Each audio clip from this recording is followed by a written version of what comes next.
on va revenir sur l'affaire de Tourcoing, Gilles Verdez, des professeurs prennent la défense de l'élève voilé qui a giflé sa professeure.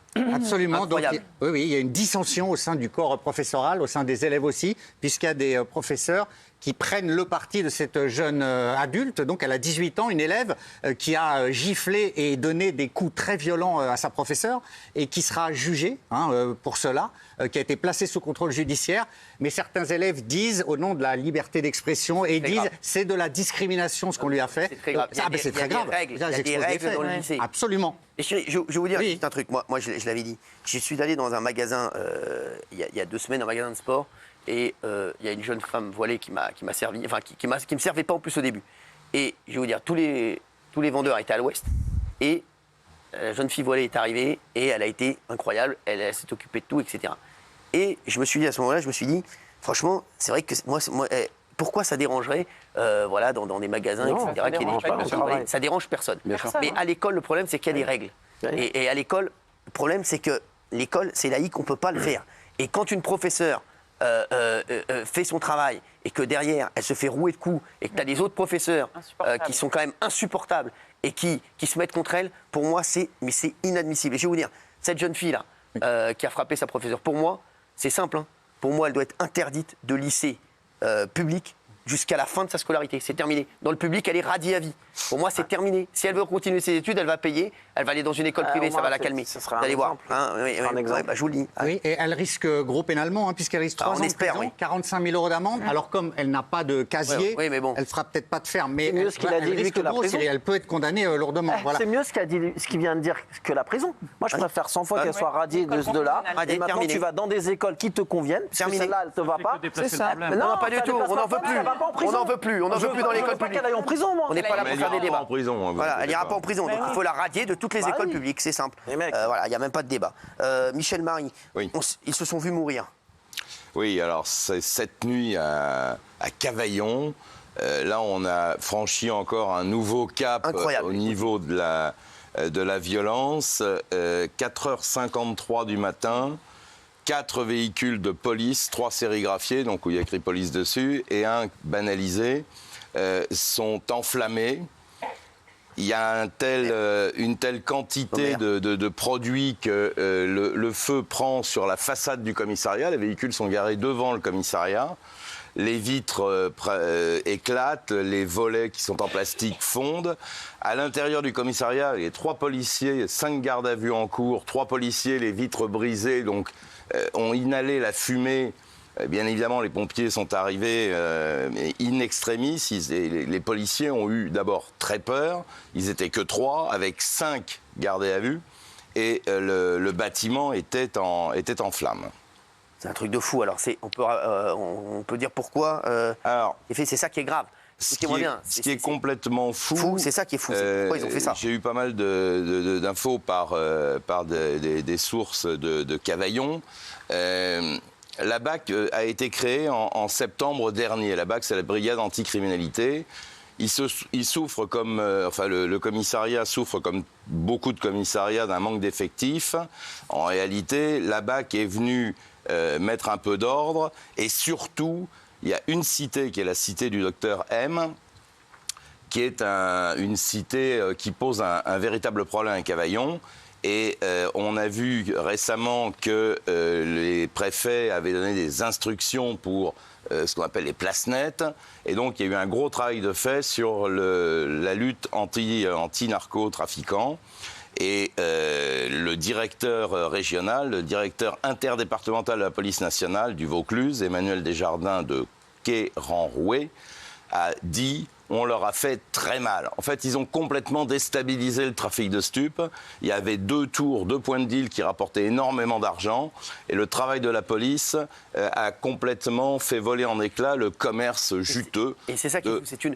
Ce sont des représailles. Et c'est la vengeance. C'est ça qui est fou, la vengeance. Non mais mec, vous vous rendez compte, ça arrivait jamais, ça. C'est un truc de fou. Ça veut dire vous nous faites plus chier, sinon ça va aller plus loin, c'est ça? Bien sûr. Et il y avait à l'intérieur 8 personnes. C'est incroyable. 3 policiers, 5 gardés Ils se sont vus mourir. Évacués. Ils se sont vus mourir. Mais oui, parce que le feu était juste devant.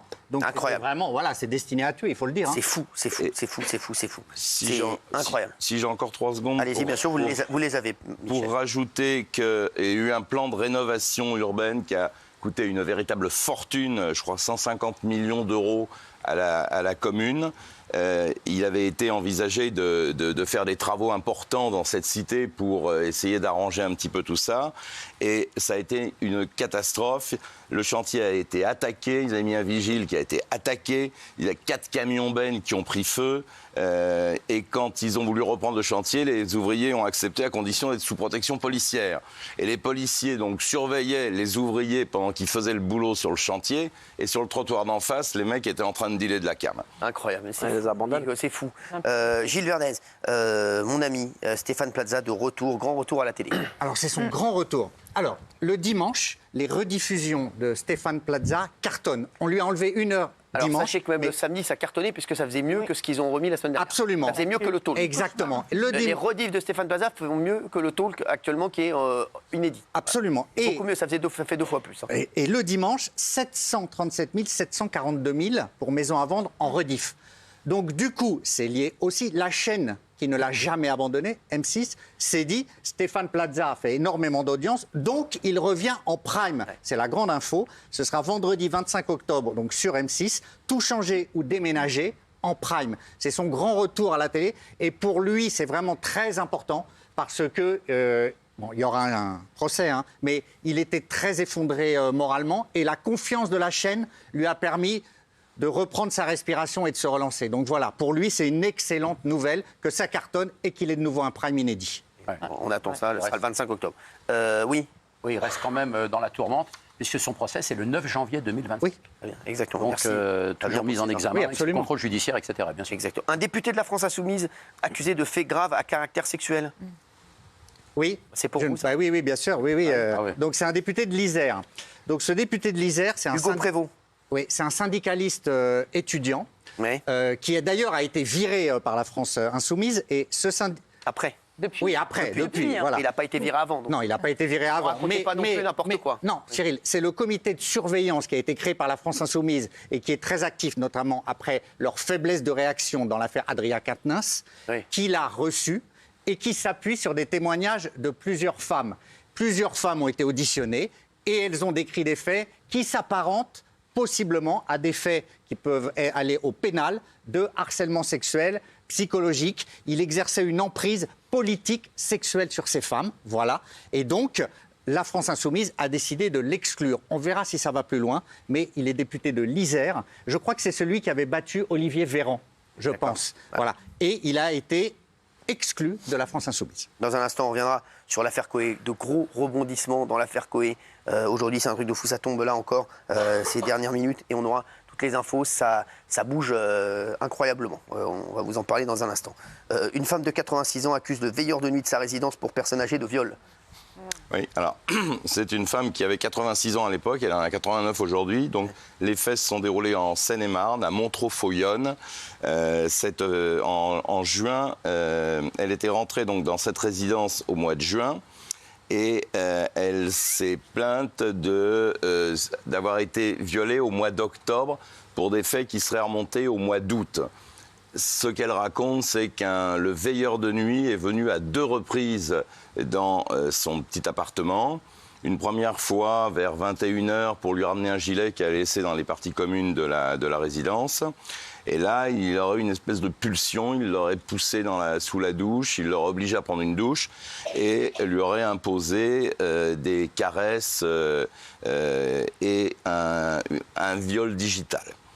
Il serait reparti et 20 minutes plus tard serait revenu où là, il aurait commis un viol sous une autre forme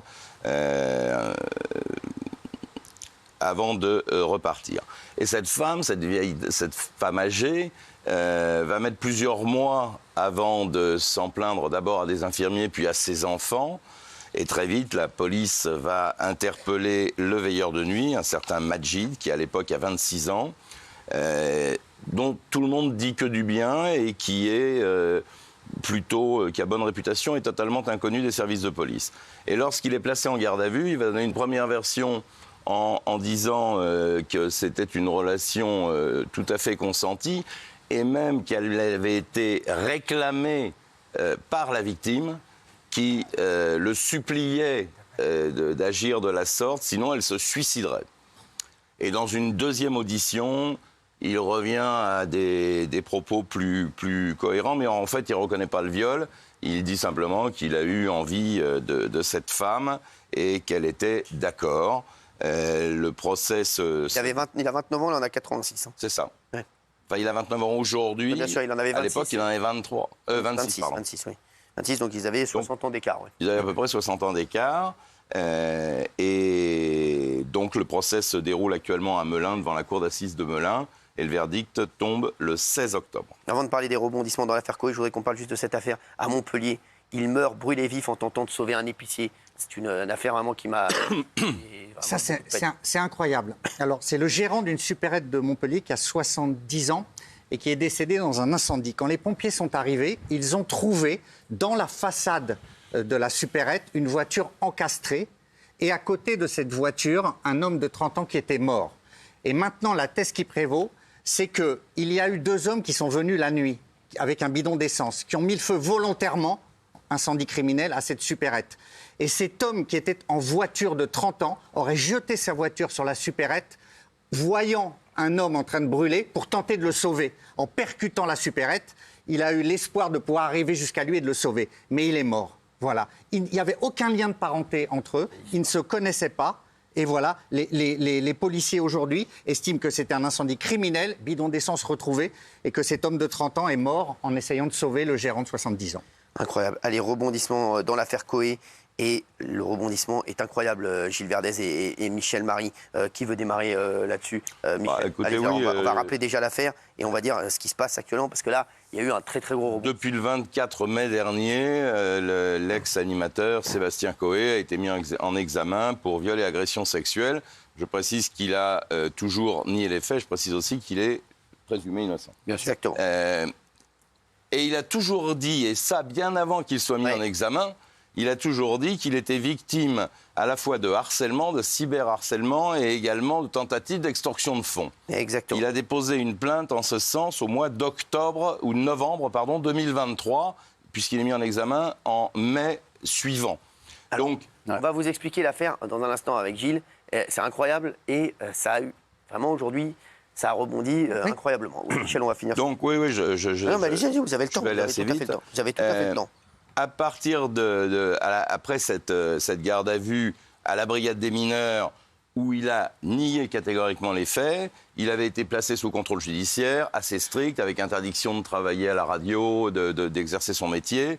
Entre-temps, avec une caution de 100 000 euros, et entre-temps, ce contrôle judiciaire s'est allégé. Il peut retravailler dans une radio.